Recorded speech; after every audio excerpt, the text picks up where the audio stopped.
Sheesh. Big time. Knowing that. Diamonds in my teeth. I got a lot of shine. Oh, baby. Ladies and gentlemen, welcome back to the DFS Army Fantasy Football Show. I'm your host, of course, Flex Shane. I got my guy, Mike Dickinson, and today we are here to talk about week number 1 for the Fantasy Football Playoffs. So, first and foremost, congratulations to all you out there who have grinded all season because, man, it's been quite a season with injuries and have an opportunity to compete for the championship. And listen, if you're one of these dominant teams that has a bye week this week, congratulations, man. Anytime you can dodge a bullet, it is willfully underappreciated, I think, that this week went by. So, Mike, how you doing, brother? It's been a hot minute since you and I chatted. Last week I was battling the plague, which is why we didn't do a show, ladies and gentlemen. So apologies for that. But how you doing, Mike? I'm good. I got a couple buys this week, couple matchups I'm sweating. I was sweating Thursday night last minute trying to figure out if I was going to throw Garendo in the lineup. And thankfully I made what I hope turns out to be the correct decision. But that game was supposed to be one of the highest totals of the week. And it turned out to be one of the ugliest games we've seen in a while. The thing that people always forget this time of year is that weather can play an absolute major factor in these outcomes. Especially from a fantasy football perspective. And, I was looking this week to see, are there any games that we should just be aware of that are going to be dealing with some weather? And really, there's two that we should note. So the Chiefs versus Browns game, there's guaranteed rain, and it's got about 16-mile-per-hour winds. That's a 1 p.m. Eastern start tomorrow. And then the Bengals versus the Titans, same deal. It's guaranteed rain, and it's going to be 13-mile-per-hour wind. So as you're setting those lineups, especially for a player we're going to talk about a little bit later, one of your favorites this season, Mike, in that Titans game, just be aware that our fantasy football studs can and will be impacted by inclemental weather. So, yeah, and of course, we got our guy Brian B. in the house. What's going on? And our guy Nick in the house. What's going on, Nick? We're going to answer some of these start-sit questions very, very shortly here. So, yeah, Mike, just let's set the stage here. Like, how you doing? What's your situation looking like for the playoffs? Good. I did much better in redraft this year than I did last year. Last year was kind of a rough redraft year. I think I tried to get too cute with some of my draft strategies and some of my in-season management strategy. So it turned out not to be a great year for me, but done much better this year. Some of my dynasty leagues gelled together a little bit better. The dynasty leagues are a little bit more of a slow burn where you put together, you come off a startup, you got a couple rookie drafts, and then the team really starts to come together for you. But I ended up 8 of 12, and I got 2 buys this week. Okay. So I'm happy with that. I'll take it. That means I got a chance to win 8 championships. Yeah, man, that's pretty sweet. So I'm in, I got 10 total leagues. I like dynasty the most. So I've won 7 dynasty leagues and 3 redraft leagues. So in the playoffs for all 3 redraft leagues. And I am in 5 of 7 of my dynasty leagues. One of them is a rebuild, so I don't even count that one. And then I got 4 buys. So I'm in pretty good shape with my dynasty leagues, which I'm happy about. But it's really these redrafts, man. Like, you and I are in a battle this week. And it's funny, man. This time of year, it's like, who's starting? Like, you got Brees all going in one league, and it's looking like Brees is going to start. For those of you who have Ken Walker and we're hoping that he was going to start, well, he's looking doubtful. So that's a bit of a risk. But hey, listen, where there's injuries, there's opportunity. And so I got Zach Charbonnet going. We're going to talk about him a little bit later. So it's going to be fun. But listen, hey, Mike, let's get to people what they need. Let's get to people what they want. Nick's in the house here. He's desperate. He's been dealing with some injury bugs, and he needs our advice on these. So pick one. It is a 0.5 PPR scoring. So it's Ladd McConkey. I'm assuming Ladd's going to be healthy this week, right? The buzz is he's expected to play. Yeah, I think that's what we got to go off of. Yeah, and then you got Brian Thomas Jr., who has remained. We got some flashing in the background there, Mike. My goodness. No, they're getting ready to go in the hot tub. I'm just kidding. Oh, beautiful. And then we got Brian Thomas Jr. Of course, he is still fantasy relevant with Mac Jones in there. And then Calvin Ridley. Calvin Ridley is a player we've been talking about, I would say, most of the last month and a half. Kind of been up and down. But he's one of these guys where he's getting 1 or 2 big looks every single week. So of these 3, which one do you trust the most? I think if McConkey goes, it's got to be McConkey. Yeah, I agree. Just you look at what which three of those teams have something to actually play for. LA is still firmly in the hunt. Herbert's a little bit banged up, but he's probably going to go. That guy's a warrior. We got weather in the Tennessee game. We got Mac Jones going for Jacksonville because T-Law is on IR. So I think that McConkey's the guy that I'm rolling with in this situation. Yeah, I just watched those injury reports. He's supposed to be playing. Now, if McConkey doesn't go, I'm probably going to roll with BTJ. Just because Will Levis, man, he's risky as hell. Yeah, he is. And then you look at the weather situation in that game. The only thing that scares you a little bit is that Jacksonville's going up against the Jets. So how much Sauce Gardner does BTJ see? Hopefully they scheme it up enough so that he can get away from him. He's probably only going to see him about a third of his snaps. So you feel decent about that. Tennessee has a great matchup, but again, you got to deal with Will Levis, and then you're dealing with the weather as well. Yeah, no, fair enough. All right, and the Knicks got another one here. So we lost Ken Walker. Well, RIP, man. It's been tough for those of us who are trying to ride Walker for the last few weeks. He's obviously been hanging on our bench. So he's got choices of the Jets backup QBs. Now this is risky because it looks like Breece Hall is expected to play. So maybe Braylon Allen is a potential, but Isaiah Davis is firmly the third running back. Now we saw when Breece was injured, it was a clean 50-50 split, and both guys were productive. Hopefully, by the way, we talk season-long fantasy football this time of year, but we're here all off season. We talk about dynasty, and I'd say about 3/4 of my dynasty leagues have Isaiah Davis on them. And that was a player that we talked about late for if you can get him in like your 4th or 5th round of your rookie picks. I kind of like the talent. We saw it, and the guy's got hands as well. So listen, if by some miracle Breece Hall does not play this week, yeah, I'm comfortable with the Jets backup RBs. The Denver RBs, I don't honestly have a lot of faith in. Justice Hill, Kendre Miller, Tyler Algier. I don't hate. Kendre Miller got 51% of the rush snaps last week. Yeah. So Dennis Allen is the one that hated Kendre Miller, and Dennis Allen is gone. So, that Kamara looks like he's quit on that team a little bit, and rightfully so. I mean, that team is kind of a hot mess. They need to get a look at what they have in Kendre Miller. Kamara is under contract. He might get dealt this offseason. I think he has potential there. The problem is they got Jake Haener starting at QB, and they got nobody catching passes. So, I mean, they're just going to load the box against those guys. They're going to run against 8-man boxes all day. He's also got Algier, Kamani Vidal. Yeah. Vidal, he's just not getting like the work that we thought he might get, right? Which is weird because he's got more juice than Gus Edwards. Like when you see it on the field, he has way more juice than Gus Edwards does, and he can catch the ball out of the backfield, it's kind of frustrating. But I mean, if the other thing is you could look at Breece suffering an in-game setback. So like if you got Allen's performed when Breece has been in there, and if this game gets out of hand, which it very well could play in Jacksonville, you might see them roll over to Allen in the middle of the third quarter, something like that, just to keep Breece healthy. So, I mean, honestly, Nick, this is a total like dice roll. I'm actually leaning Tyler Algier simply because he's shown he has a role. He got in the box last week. He vultured, but I mean, how confident are we that he can? You're rolling for the touchdown with Algier this week, going up against Vegas. I don't know. I'm kind of tempted. As I'm working through this in my brain, all these guys are just as likely to get in the box. We were just talking about it. Baltimore is a 16-point favorite this week, which means it's probably not going to be a Justice Hill week. So I don't like Justice Hill.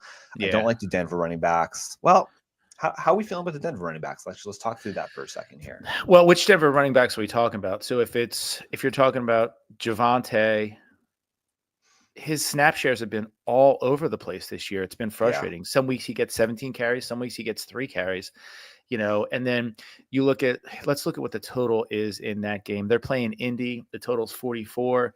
Their implied total is about 20. They're looking at about 24 points. 24 points. They're favored versus Indy. Yeah. I mean, I guess it's kind of a three-headed monster, though, right? Between Javonte, Jaleel, and Audric Estime. That's just too risky to me. When there's 3 guys, it's hard enough to choose it when there's 2. I'm leaning either Vidal or Algier. We spent a lot of time on this. We got to kind of make a choice here. I'm gonna, what? I'm gonna roll the dice here, and it's desperate times called for desperate measures. Gus Edwards has clearly got no juice. So hopefully rational coaching suggests that Kamani Vidal is going to continue to get more trust in that offense. I would choose Vidal. If you don't trust Vidal is going to get the touches, I would probably then roll with probably Kendrick Miller second, and then Algier third. Those would be I my like choices. That okay, works. And finally, we got, again, let's be decisive here. We got another tight end pick, Calcaterra. He has Hurts. Dalton Schultz, Juwan Jennings, Brenton Strange, or Smart. I'm probably rolling Dalton Schultz here. Yeah, I think I am too. And I don't think that I don't think having Hurts makes this decision any different for me. I like Schultz. Yeah, I mean, listen, when Smitty was Devontae hurt, Smith is playing, yeah. Yeah, when Smitty was hurt, then we saw Goddard, and then even Calcaterra had his first touchdown last week. They are relevant, but you're banking on a touchdown with Calcaterra. I think Dalton Schultz just has far more of an established role in that offense. Finally, Commanders versus Vikings. I like the Commanders this week. Just they're going up. They're definitely favored to win the game here. Going up against New Orleans, we already talked about. They got a 7-point favorite. I'm going Commanders here. Yeah, I think so. I think so too. I mean, look at the quarterback on the other side. You got the Vikings going up against Caleb Williams. He's been up and down, but he can produce numbers. I think the chances that Caleb Williams throws for 350 and 3 is exponentially higher than the likelihood that Jake Haener throws for 350 and 3. Jake Haener is going to get picked off. Washington's probably going to get a pick 6 out of that team. It's also the first game back for Marshawn Lattimore. Marshawn Lattimore revenge game. Definitely roll with the Commanders. Beautiful, beautiful, beautiful. All right, let's get to some of our flex plays, Mike, because that's what we're here for. And actually, there's a bunch of questions still coming in, but let's get to our flex plays here, bro. He's my best friend. He's my pal. He's my homeboy. My rotten soldier. He's my sweet cheese. My good time boy. Oh, baby, baby. All right, of course we got Clipboard Jesus. Clip. He's playing you in the ship bowl. So congratulations. And Brian B is Bali, by the way. B Ollie, what's going on, brother? What's going on? So, all right, guys, we're gonna get to some more of the questions in the chat here. But Mike, before we do that, let's talk about some of your first flex plays. All right, so my first flex play, Shane kind of hinted at this game. I am going right back to Nick Westbrook-Akine this week. I know it was ugly for you last week. You know, it didn't turn out well. We were kind of relying on the touchdowns for him, but I think that when you're looking at this game, you look at the Cincinnati defensive backs. They're absolutely atrocious, and kind of how this game is going to play out. Cincinnati needs to win this game. Tennessee is pretty solid on the defensive side, but you look at what Cincinnati did a couple weeks ago against Pittsburgh, who I think is a much better defense than Tennessee is. Cincinnati put up 38 against them. So I think that this script kind of goes in the way where it favors the passing game versus the running game. Look at the over under on this is 46, which I think is pretty good. That to me, that's not an atrocious, you look for, if you're in the low 40s, if you're like 39, 40, 41, then the script tends to lean more towards a run heavy game. I think in this game we're looking at it being kind of a little more pass heavy. So you look at what Akine's done. He's playing a ton of snaps. The last, starting in week 8, he's 92, 97, 100, 85, 92, 100, 94% of snaps. So he's playing the snaps. Take out last week where he got 2 targets, 1 in the red zone. He still got a red zone target, even though he only got 2 targets on the week. He caught 1 for 19, but before that, 3 for 38. He went 2 for 117, 2 and a touchdown for 48, 3 and 2 touchdowns for 61. So Will Levis is looking for him. He's got a nose for the end zone. And obviously you're going to get bit on the regression every once in a while. But I think that when you look at matchup, game script, and what he's done this week, I think you can put him in there. I have a bunch of rosters where, it's like 3 wide receivers, 3 flexes. And with how I built my rosters, I'm putting him in there. I think I have him going in 4 or 5 leagues this week. He is either going to be a fantasy darling once again this week or just absolutely break your heart. He's boom or bust, but we've seen it recently that he's been pretty consistent and he's good for 2 or 3 looks a week. And for the most part, he's been coming down with those looks. So it's risky, certainly, but at this stage, man, like you could do a hell of a lot worse if you're looking and trying to find especially a second flex. If you've got, one of these leagues where it's start 3 wide receivers and 2 flexes, like those are the types of leagues where Nick Westbrook-Akine he's pretty much a locked and loaded starter on your team, which is crazy. Yeah. And we're talking about one play. Like we're talking about a 45-yard touchdown completion. It gets you 11.5 points in a PPR. Like you're good. Oh, here's Olivia with the cat. You're talking about one play. That's all it needs is one play to cash and to do well for you. In a second flex position, you're not looking for 20, 25, 30 points. You might get that of him. We've seen that in his range of outcomes, but like you're looking for 8, 10, 12 points. And when he can get you that on one play, I'll take it. Now, 10-team, 12-team league where it's like 2 wide receivers and a flex, he's probably not entering the conversation. But this is the degen only podcast, so we're assuming that all of you are degenerates just like we are. So I'm throwing him in a second flex spot. Yeah, man. No, I like that. And so speaking of fellow degenerates, let's answer one of Bally's questions here. So he's got Drake May or Jameis Winston. I think at this point, you kind of just rolling with Winston, right? Like, I know that I am in one of my leagues where just based off some injuries, I drafted Dak in that one. Of course, it's super flex. I'm totally comfortable starting Jameis Winston. Now, again, one of the things we already talked about at the start of the show is that there is potentially some rain. So you're hoping that whatever he doesn't do through the air, he can complement with his legs. We've seen it. But of the 2 players here, I'm probably rolling Winston. What do you think? Yeah, I probably am too. The Cleveland run game has looked pretty abysmal. As Nick Chubb has come back, they've kind of gone away from Jerome Ford, which take it or leave it. But Jameis Winston is slinging it, and he's not afraid to sling it. I don't know if you've been watching the in-season Hard Knocks at all, where it's just like watching the emotional roller coaster on that sideline. You got to feel for Stefanski and that team, where especially the game where Myles Garrett comes up with the big fumble recovery, and then Jameis Winston goes out and throws the pick the very next play. So they're riding this roller coaster. They're sticking with him. They're not going to DTR. They're playing the Chiefs. The Cleveland defense has not been the Cleveland defense of late that we've seen, where those corners have been so good. So I think that this game has more potential to kind of shoot out a little bit. So yeah, let's roll Winston. Love it. Okay, so this week, so far, Cooper Kupp is doing his best Jaden Reed impression, rocking the goose egg. So another question here again from Bally in the chat: would you sit Jaden Reed for Vele or Elijah Moore? I'm going to say no. No, you got to roll with Reed, man. Like the fact that he had the goose egg last week suggests they're going to try to feed him the ball this week. So I like him this week.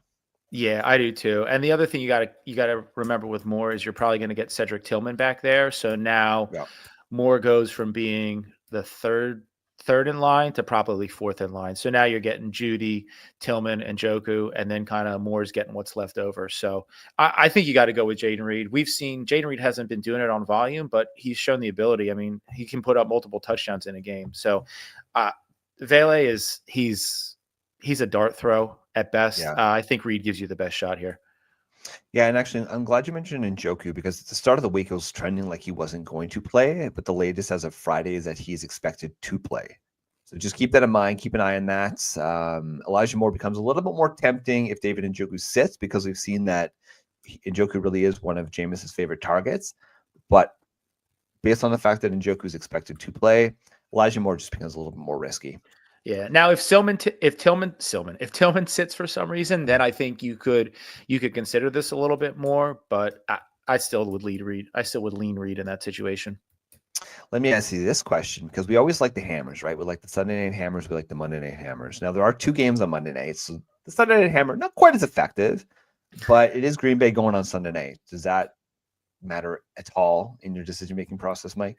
It actually makes the decision-making process a little bit easier. So you'll know whether or not Tillman's going to go before you have to make that decision. So if you see Tillman or Njoku or both of them inactive, then I think you can lean more, because he becomes the number 3 or the number 2 target in what should be a pretty pass-heavy script for Cleveland.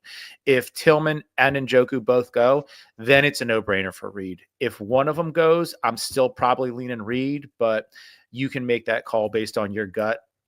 If it's Njoku, let me just see let me see alignment percentages here. Yeah, so Elijah Moore does do a majority of his work out of the slot. Kansas City isn't great against the slot. That looks like it's the best cornerback matchup for them. So, if you don't get Tillman and you don't get Njoku, then no Njoku, maybe you consider more, but I still think you're going to go with Jaden Reed.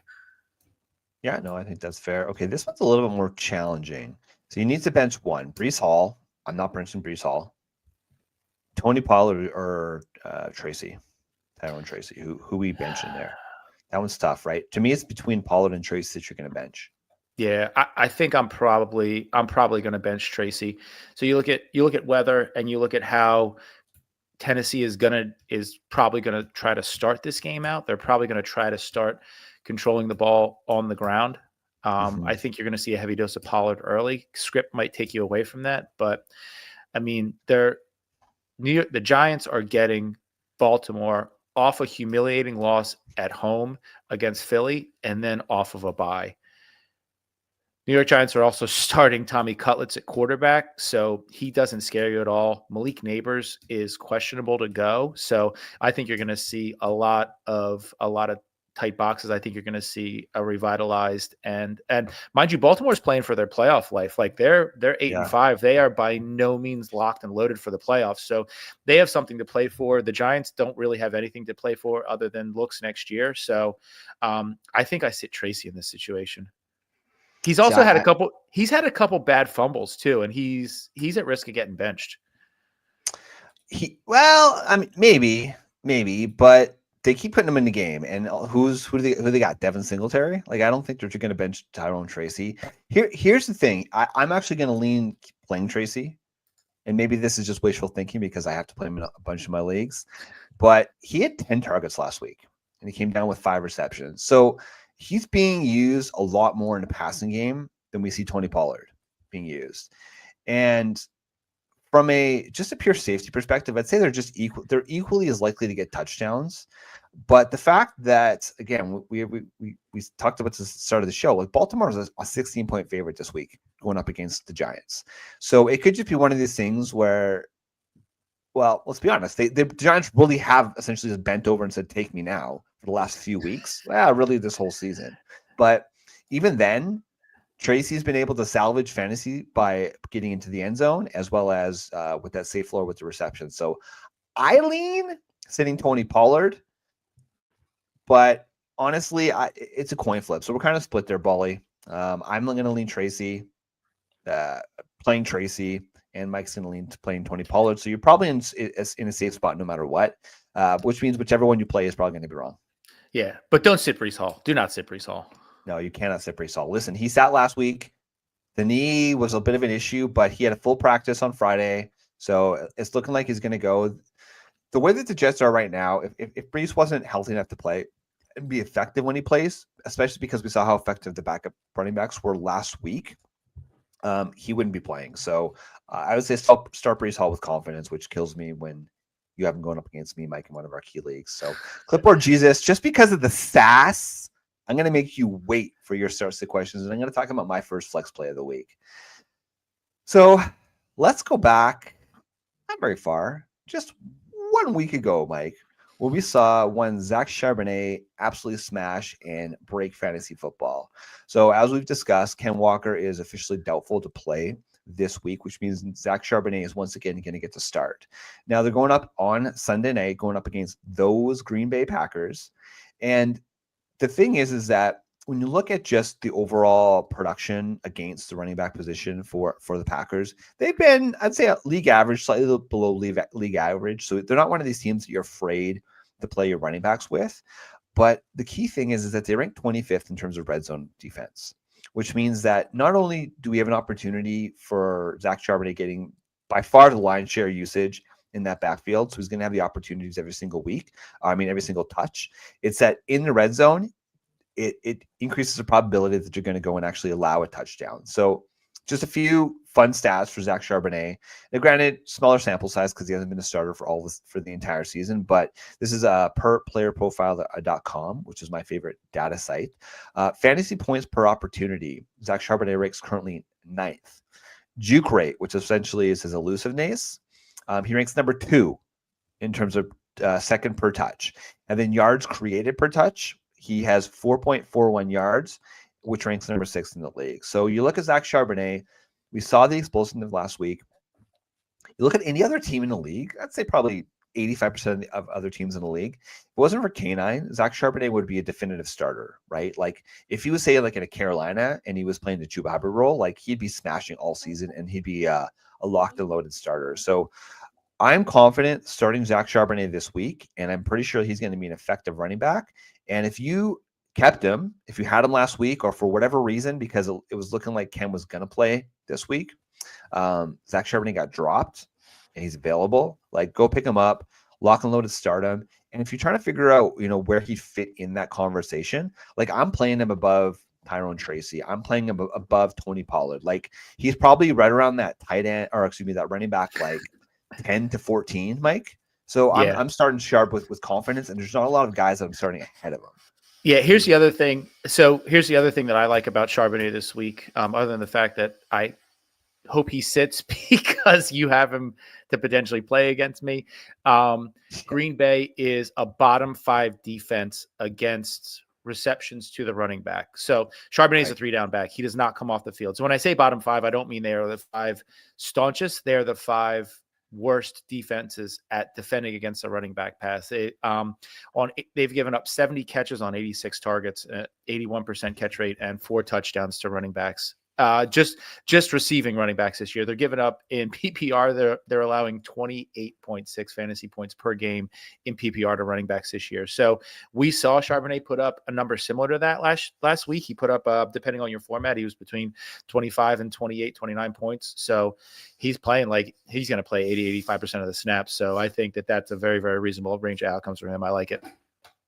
Beautiful. All right, let's get back to the chat because your questions are coming hot and heavy, baby. Hot and heavy. Are we playing Josh Downs this week? I mean, listen, it depends about your options, right? Like I've got him going in. I have him on my bench in one league, but it's only a start 2 wide receiver league. So start 2 wide receivers and 2 flexes. It's a half point PPR. I'm sitting Josh Downs. It's a full point PPR, and it's a start 3 wide receiver options. Like, yeah, you're probably going to start Josh Downs this week. Now, has he been quite as effective, say, the last 2 or 3 weeks versus the previous month? No. But he's still probably pretty reliable, right, Mike? Just in general, like what's our vibes? I mean, I would feel really good about Downs as like a high end flex, low end too. I mean, you look at the strength of that Denver defense. They are extremely staunch against the run. They're one of the top 8 teams in defending the run.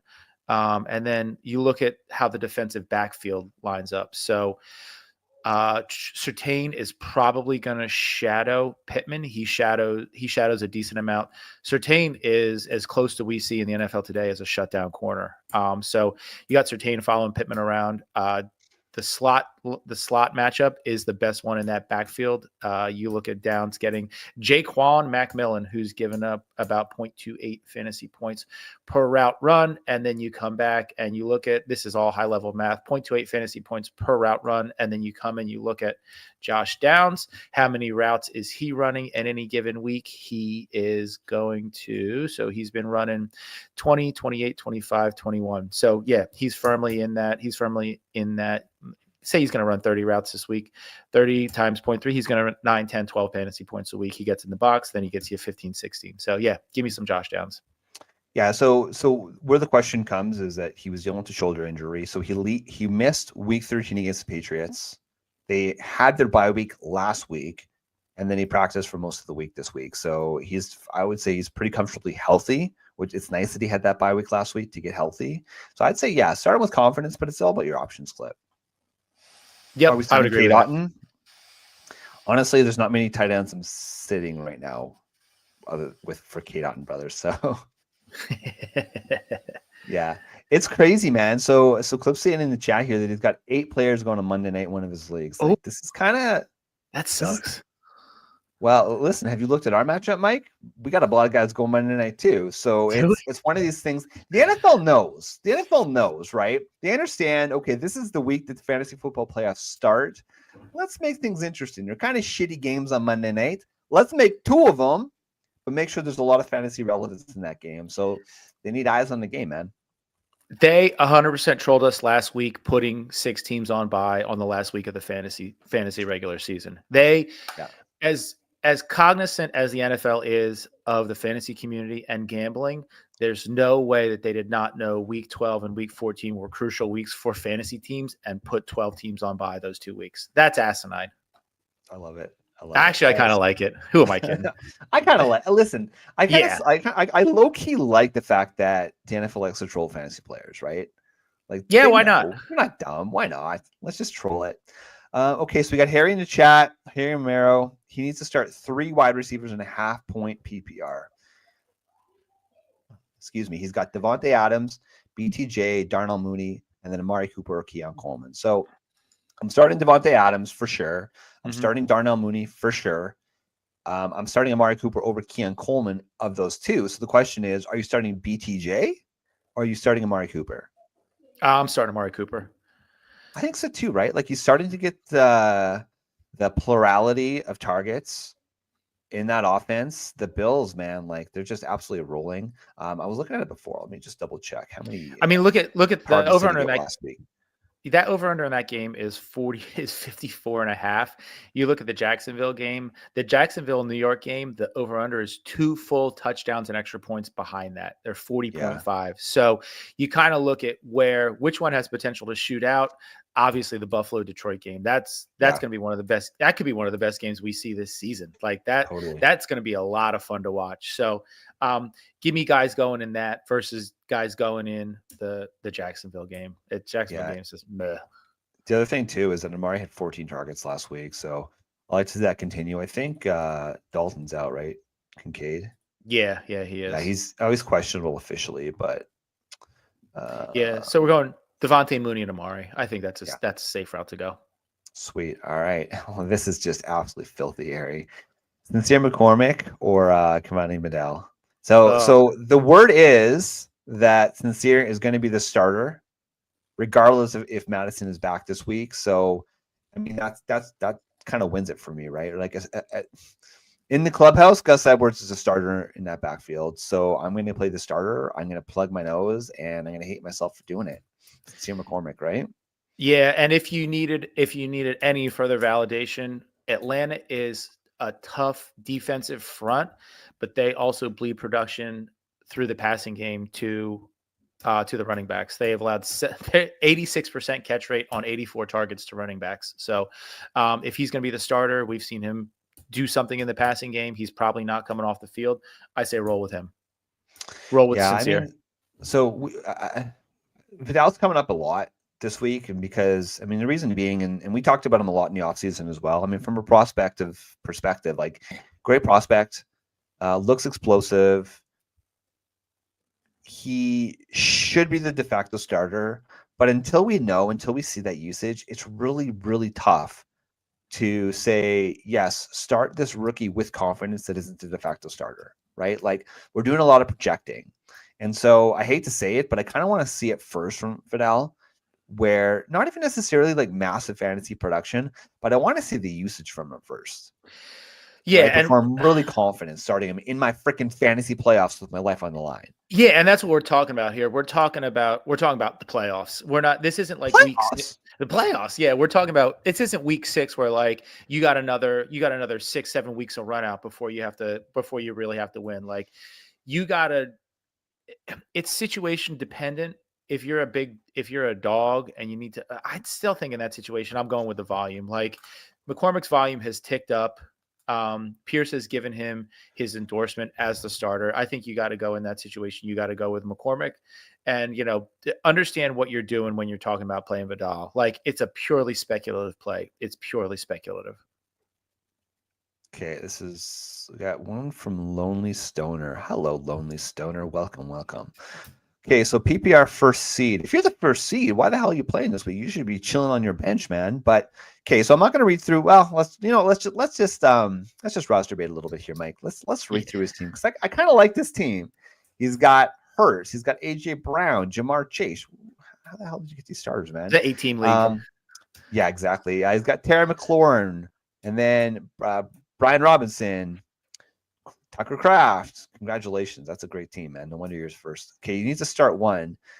Tajay Spears. We already talked about Pollard a little bit. So Tajay Spears, I don't trust him. Kamani Vidal, I don't trust him. Isaiah Davis, I don't trust him with Breece Hall playing this week. We got Trey Tucker. I'm assuming Trey Tucker, right, of Vegas.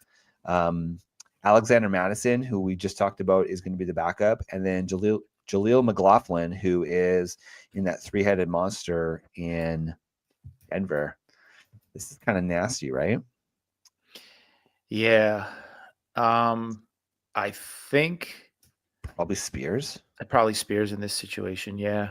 Yeah, to me, it's probably Spears or Madison. The thing is, though, is that Madison, even when he was a starter, he didn't do enough to really like give me confidence. He's always been just a guy. I mean, in past years, he was like, oh my God, Alexander Madison's starting. Everybody got to start him. And then he put up like 7 points, right? Yeah. So he's just perpetually lets us down, and he's not going to be the starter this week. I like McLaughlin. Like, he's explosive as hell. I mean, he gets some of the looks in the passing game. So to me, it's probably Spears is my number 1, and then Jaleel McLaughlin is my number 2. Is that fair? Yeah, I'll take that. Cowboys D or Chargers D. Now, Cowboys D, man. Cowboys are the underdog going up against Carolina, which it's funny, Matt. So Mike's an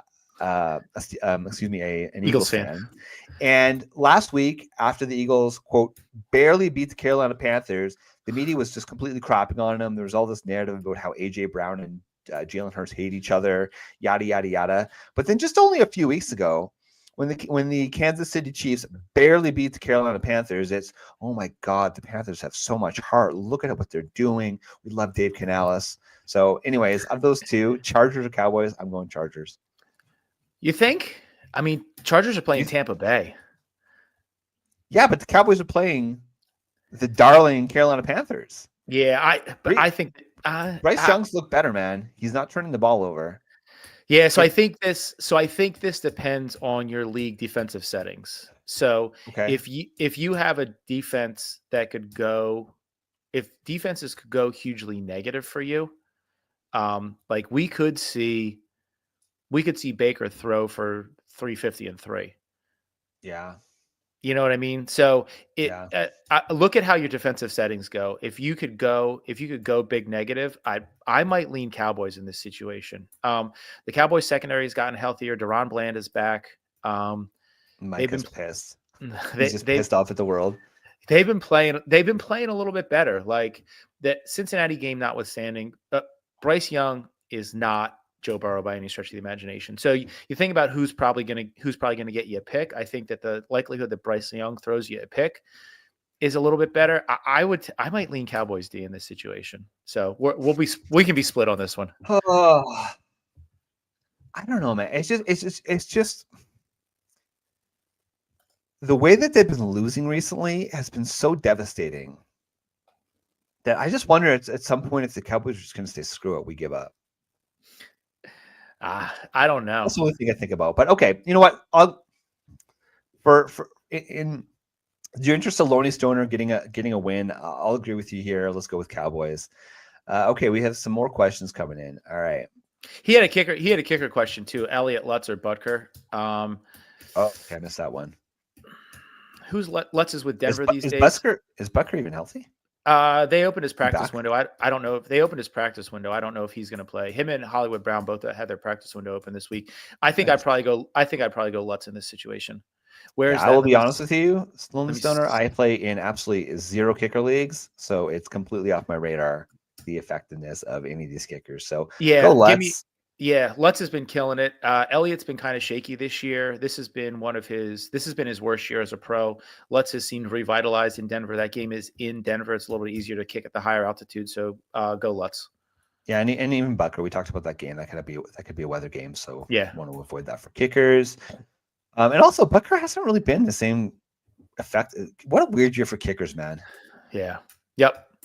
Okay, so we got Jackson Gavin coming in here. Cooper Kupp has me nervous. Cooper Kupp has all of us nervous rocking the big 0 this week. So it sounds like you're playing from behind. So half PPR league, 2 flex positions. He has Charbonnet slotted in 1. Absolutely. Who does he get? BTJ, Mooney, Ridley, or DJ Moore? Ugh. So really it's between DJ Moore and Mooney, right? Yeah, it's this DJ Moore. It's not particularly close. Yeah, I mean, listen, since we saw the coaching change, DJ Moore is getting just a ton of targets. He is the alpha in that offense.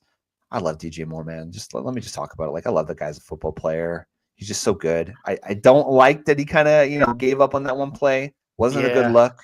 We've seen that this year, right? A lot of guys just saying, "Yeah, fuck it, I'm not going to play this week." Which is wild. DJ Moore just got paid. Like he's going to be in Chicago for a while, and Caleb Williams is going to be his quarterback. Now that also could have been a coordinator head coach thing, rather than a Caleb thing. So we'll give him the benefit of the doubt on that. He might have been pissed at Eberflus. Okay, so we're going back to Lonely Stoner here. So it's Sean Tucker, not Trey Tucker. Sean Tucker. I'd go. And I'll go back here to it was Sean Tucker, or we said Vidal. I probably got Sean. Oh man, that's tough though, right? Because again, is Bucky healthy? He was. Let me check the injury report. I think he's going to play this week, right? He's questionable. We've seen Sean Tucker produce when he was the man.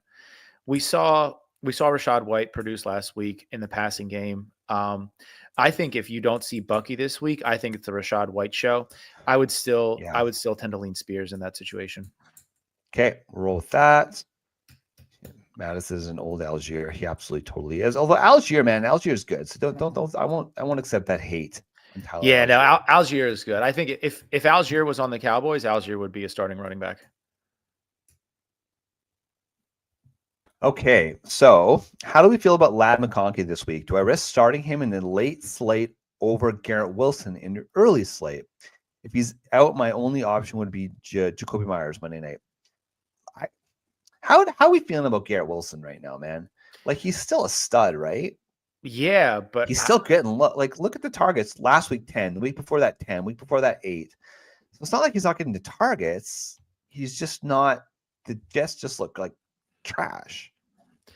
Yeah, let me what's the stats report on AOC? If he's gonna play? Yeah. I think he's not playing, right? I thought he was questionable. Honestly, it doesn't really matter though, right? Because Jacoby Myers is gonna get the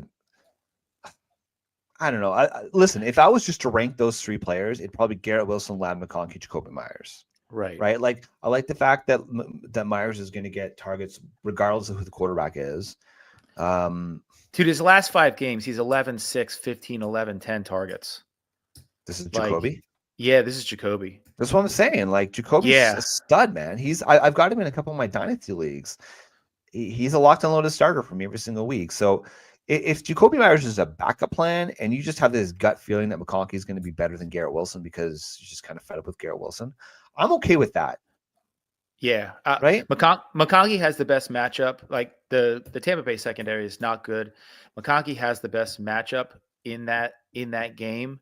And we kind of saw what happened last week. Josh Palmer slid into the slot with McConkey out, and Josh Palmer got peppered with targets. So if McConkey goes, I would play McConkey. And if McConkey doesn't go, you're fine. You're fine to pivot to Jacoby Myers. Yeah, I don't know. See, maybe it's just, call me stubborn. All 3 of these guys are getting targets, but Ladd McConkey, even though he's probably getting the most targets in his team, is still on a team that's going to be a run first. So, but then again, Garrett Wilson isn't the number 1 wide receiver. It's Devontae, right? So I don't have a problem with this. Like, at the end of the day, boss Hog, it's your team, and you need to do what's right and what you're comfortable with. Like, if you start Garrett Wilson because these 2 knuckleheads said start Garrett Wilson, and then he puts up an 11-point game, and you're like hating your life, like, you have to live with yourself at the end of the day, right? So if you want to roll with Ladd McConkey, I am 100% totally confident and okay with starting Jacoby Myers if McConkey doesn't go. The thing that I worry about McConkey is like kind of a mid-game re-injury, right? Like, that always is in the back of my head for some of these injured guys. But yeah, roll with your gut, man. Listen, at the end of the day, that's all we got. That's all we have, right? The data is the data. All these guys are going to get targets. Mike likes Ladd McConkey, and I feel fine. Hapless. And I feel fine pivoting to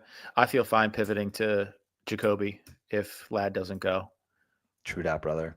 All right, and Lonely Stoner is a fellow Eagles fan, so fly, Eagle, fly, go Birds, baby. Go Birds, go Birds. All right, so we got through some of the questions. Mike, let's go rapid fire some of our other players we like this week. We saw it last week. He took me out of a bye in one of my leagues where I have the most points and I also have the most points against. It pisses me off. Jordan fucking Addison. So we've seen the emergence of Jordan Addison. Let me get back here. It's been in the last 3 weeks or so. We've seen Addison with 8, 9, 6, and then 12 targets. And he's been getting red zone looks. He got 5 looks in the red zone last week. So what we've kind of arrived at is, as teams roll safety help over to Justin Jefferson, Sam Darnold is fine pivoting to Jordan Addison, which makes sense because Jordan Addison was one of the top wide receivers coming out in the draft. We were all pissed that he went to Minnesota and was going to be buried behind Jefferson, but now it seems like that kind of doesn't matter. Like, Jefferson's putting up numbers and Addison's putting up numbers. He has the better matchup this week. Jalen Johnson, he's been a little softer as of late, but he was quasi lockdown at the beginning of the season. Addison gets Tyreek Stevenson, who's given up 0.4 fantasy points per route run. So, you look at Addison over the last 3 weeks has run 26, 37, 37, 28 routes. So he runs another 40 routes this week. You're looking at 15, 16 fantasy points out of him. Give me some Jordan Addison. And then after that, I like Rico Dowdle again. Rico Dowdle this week. He's finally emerged as the one there. He's getting a bulk of the work. They are going up against Carolina. Carolina's rush defense is awful. They're allowing almost 140 yards per game, 5 yards a carry. So give me some Rico Dowdle. Like that. Clip in the chat's making me laugh here because he says Rodgers might be the next one to walk mid-game. You know what's hilarious? I just love this. So this is like obviously football talk, and then say fantasy football talk, but like Rodgers is going on the Pat McAfee show and talking about how all these players and these retired players who are irrelevant during their careers and all these guys who've never played football or having comments on football. Rodgers, just shut up. Just stop being so damn cranky. Like, yeah, you can have an opinion. You had a good career as a Packer. Your ego got the best of you. You decided you're going to go and run this franchise of the New York Jets right into the ground. You run that franchise right into the damn ground. And now you're kind of salty about it, right? But like, have you ever seen somebody so freaking like tone deaf as Aaron Rodgers, man? It's wild too, because I thought that after Rodgers' career, he had a potential career in coaching. Like, when you watch Hard Knocks, the preseason Hard Knocks last year, watching the way that he worked with Zach Wilson, you're like, oh my God, this guy could be a quarterback's coach. He could be an OC. He could be something like that. He knows football, but he has absolutely destroyed whatever scintilla of credibility he had left by the state that he's left that Jets team in. He demanded he go trade for Devontae Adams. He demanded they sign Alan Lazard. He demanded they sign Randall Cobb. He brought in Nathaniel Hackett. Like, I remember I took a beating in our group chat this summer for saying that the Jets were going to be a disaster. Like, I could see it coming because of the ego with Aaron Rodgers. Brandon and Matt gave me a rash of shit saying, no, they're going to be the Bills are going to be on the outside looking in that division. And here we are. Like, it's sad because that team on paper is so good, but Aaron Rodgers is such a mess. So good. And Tommy David Walker in the chat. Are we the same as the DFS Army? There is only one DFS Army. We do, of course, hail from a DFSarmy.com, Tommy. So we are the season-long fantasy football show. We also talk about Dynasty. We are degenerates on this channel. So yes, we are, of course, the one and only. This channel, thank you for finding it. So it's a different channel than the main DFS Army channel. It's focused specifically on fantasy football, season-long fantasy football. So in the off season, so in a mere few weeks, we're going to be talking about best ball. We're going to be talking about Dynasty. And of course, during season long, generally July is when we kind of flip the calendar to season long.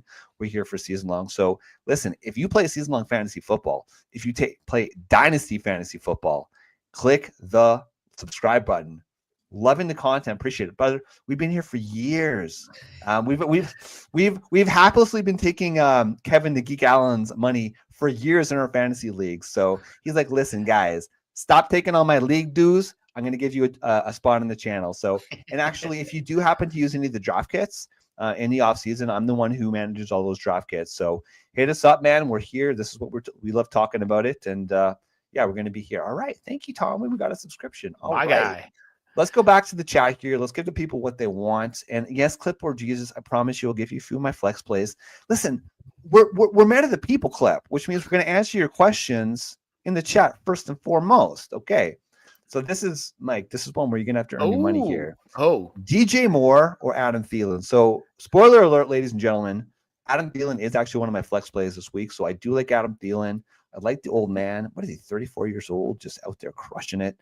So are we playing Adam Thielen, who's just getting peppered with targets, or are we playing DJ Moore, who has been, I'd say, pretty boom bust this season? Yeah, I can't believe I'm going to say this, but I think I might play Adam Thielen.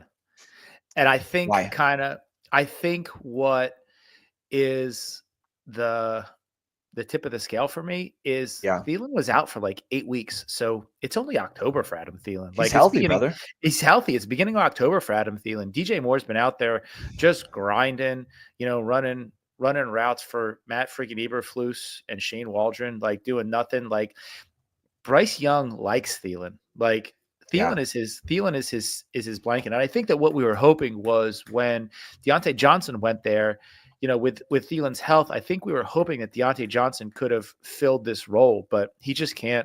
Thielen and Young have a pretty decent relationship. You look at who he's going to get this week. Thielen's going to get a lot of Jordan Lewis in the slot. Jordan Lewis is the best corner in Dallas, but still, I mean, he's still giving up a decent amount of production. So yeah, give me Adam Thielen this week. It's tough. It's really, really tough to say that, but I kind of agree, right? And really what it comes down to is I'm more confident that Adam Thielen is going to get you 13, 14 points in the PPR than DJ Moore. DJ is going to get you either 10 or like 35, right? Like that's the type of week that DJ Moore is, or type of player that DJ Moore is. I'm honestly happy with both, Rick. My question is, who are you benching for these two guys? Because if I can get both these guys in my lineup, I probably want to. He might have like a Malik Neighbors or somebody like that who's going. Yeah. And I think I would bench Neighbors in this situation as opposed to Thielen or DJ Moore or somebody like that. Like I think that's kind of that's more the question. Rick, if you could show us what your lineup looks like and who you would have to bench, or like show us what you got. Yeah. Okay. So then we got Lapla in the chat. We got Pacheco or Dowdle. I'm probably playing Pacheco, those two, right? Probably, yeah. Especially if it's a weather game, man, they're going to give Pacheco the ball a lot. Yeah, Kareem Hunt still looks decent, man. Yeah, but I think they need to get Pacheco going if they're going to make a playoff run. Like Pacheco missed. Yeah, I agree. Pacheco missed the entire season. Like they need to get him ramped up and get him into football shape, and this would be the perfect game to do that. Yeah, so they're going up against the Browns. That'll be good. And then listen, this one's tough. JSN, Khalil Shakir, or Zay Flowers in a PPR. Zay is too up and down for me. We talked about it. They're 16-point favorites going up against the Giants. So Flowers, I mean, listen, you got to get up by 16 somehow, and Flowers might be part of that, but he's kind of risky. Khalil Shakir he's studding it up, right? Like we saw the big touchdown last week, but he mostly plays more in the slot. Of the three, man, I just have a really hard time sitting my boy JSN. Like I love the talent. Of the three players, he's the best player. He's the best talent. Tyler Lockett is definitively not, like, he is the third. He put up a 0 in PPR last week. I had to flex him, and that sucked. But what do you think on Sunday night? Yeah, give me JSN has a chance to set the Seattle team reception record for the year. So I think you got to go with him. Beautiful. All right. Rico Dowdle, Jerry Jeudy, and flex. Oh, you go first. I got to open some lemonade. All right, Rico Dowdle or Jerry Jeudy. I'm probably going to roll with Jerry Jeudy here. So we know that Cedric Tillman is expected to be healthy, so he's expected to play, which worries you a little bit. But at this point, like, Jameis Winston is just such a DGAF type player. Now, generally speaking, if we're looking at a marginal wide receiver versus the quote workhorse lead running back in an offense, even in a PPR setting, I'm probably leaning the running back, but I just have absolutely zero trust in Rico Dowdle. I have absolutely zero trust in the Dallas Cowboys. And although, Mike, how much does the weather worry you in that game? That's the only thing I'm thinking about here. Because we saw like the snow game where they played the Steelers, and like the past game was irrelevant. And so for those of you who are just joining and didn't join at the start of the show, we just saw a weather game with on Thursday night, and we've got 2 weather games this week. We've got Chiefs versus Browns with where it is going to rain, and it's 60-mile-per-hour winds. And then you got the Bengals versus the Titans, also going to rain, 13-mile-per-hour winds. How much does that worry you for Jerry Jeudy? I don't know that it does. Ooh, Tillman ruled out. Oh, Tillman ruled out. There you go. Yeah, he is out. Yeah, he's ruled out. Okay. Yeah, you know what? Thank you. Thanks for mentioning that, Maestro. I like Jerry Jeudy here, man, especially with Tillman out. Yeah, Jeudy isn't. I think that we still have in our mind the Denver Jerry Jeudy and the Deshaun Watson Jerry Jeudy. That's not the Jerry Jeudy that we see now. Like Jerry Jeudy is Jameis Winston's safety blanket. It's Jeudy and it's Njoku who are the safety blankets. Tillman's the shot guy, and Eli Moore is the guy who picks up scraps if one of those 3 is out. They got a great thing going. I mean, you look at Judy's targets since Winston took over. That Baltimore game, he's 8, 11, 11, 6, 13, and 6. Those 2 sixes were against Pittsburgh. So that's a little bit stauncher defense. But like, I mean, even going up against Pat Surtain, Winston peppered him. That was the game where he put up 40.5 points. He had that long touchdown.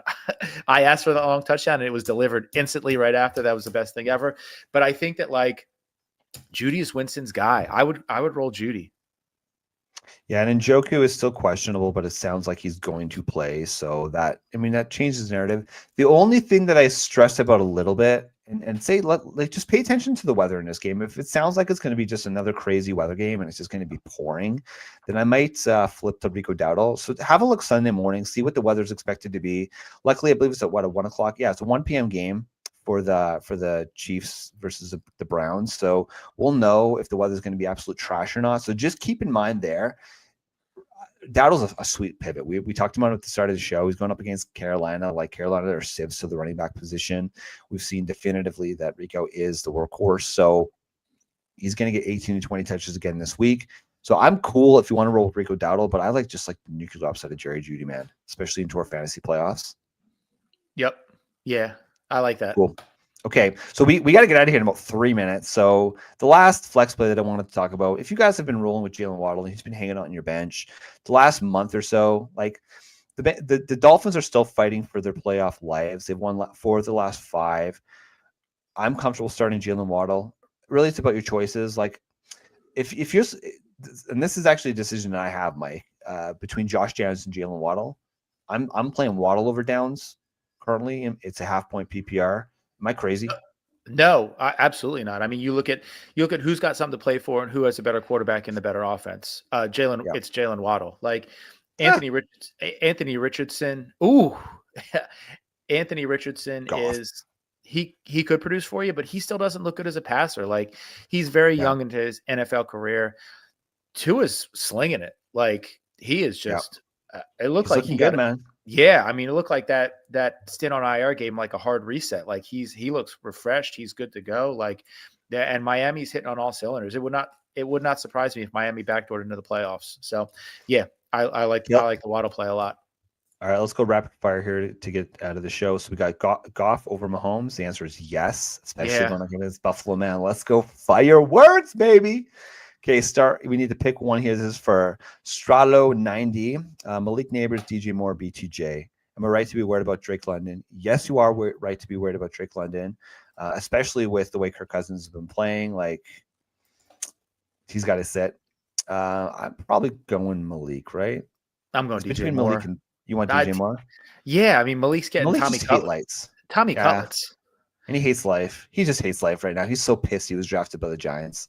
I would be too. I'm pissed he was drafted by the Giants. Yes, we should all be pissed he was drafted by the Giants, man. God damn. Okay. By the way, can I just say this? How pissed off are you if you're a Giants fan and you see that Saquon Barkley is now the Eagles' leading rusher all time? You can't rate this shit up, people. That's amazing. Okay. Yeah. Okay. Last one is Jose Rodriguez. 1 flex, 1 running back, 1 wide receiver. Lamb, Evans, AJ Brown, Connor, Charbonnet, Dowdle. Okay, so one flex. Okay, let's go with the one wide receiver. It's Lamb. One flex. I'm not sitting Mike Evans.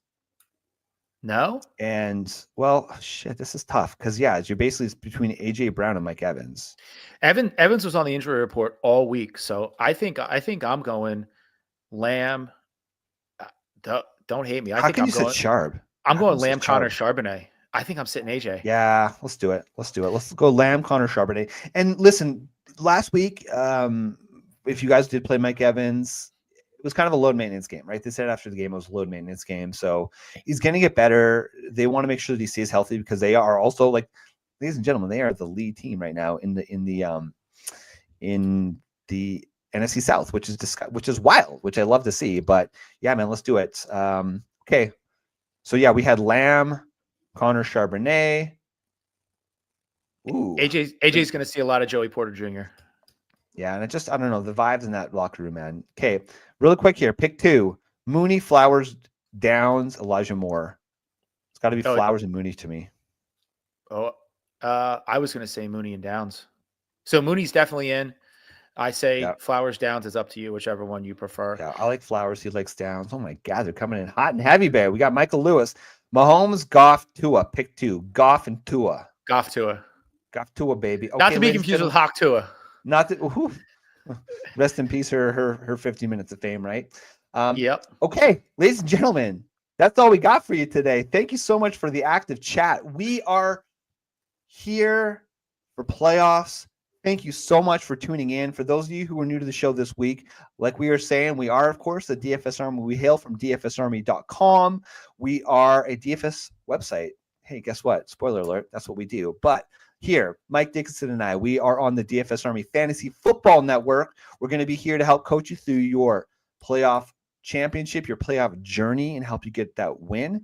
And when playoffs are over, we're going to be talking about Dynasty Fantasy Football. We're going to be talking about best ball fantasy football, and we're just generally degenerates talking about football. So thank you so much for joining. Good luck in week 1 of the playoffs.